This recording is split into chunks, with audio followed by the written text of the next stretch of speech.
మీకు ఇష్టమైన హీరో ఎవరు? ప్రభాస్. ప్రభాస్ గారి మూవీలో ఏ మూవీ అంటే బాగా ఇష్టం?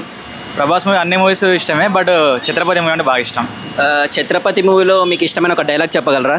లెంతీ డైలాగ్ బ్రో, గుర్తున్నదిలో కరెక్ట్ చెప్పను కానీ చెప్తా.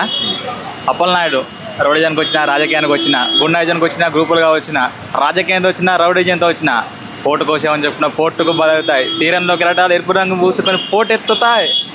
చాలా బాగా చెప్పారు బ్రో. మీకు ఇష్టమైన సాంగ్ ఏంటి ప్రభాస్ గారి మూవీస్లో? బాహుబలి ముంచి ఒక సాంగ్ ఉంటుంది బ్రో. పడమర కొండల్లో వాలిన సూర్యుడా, తగిలిన కోటలనే వదిలిగా మారేనా, తడిసిన కన్నుల్లో మళ్ళీ ఉదయించి కనలు దేవునిలా మాతో ఉంటావా. అదే చాలా బాగా పాడారు బ్రో. Thank you. ఈ వీడియో ప్రభాస్ గారు చూస్తే మీరు ప్రభాస్ గారికి ఏం చెప్పాలనుకుంటున్నారు? Love you darling, that's it. So ఇప్పుడు ప్రభాస్ గారివి మూవీస్ వస్తున్నాయి, ఫౌజీ వస్తుంది, రాజాసాబ్ వస్తుంది. సో దాని మీద మీ ఎక్స్పెక్టేషన్స్ ఎలా ఉన్నాయి? ఎక్స్పెక్టేషన్ ఏం లేదు, సందీప్ రెడ్డి వంగ స్పిరిట్ బాంబులా కదా అంతే. Okay bro, thank you.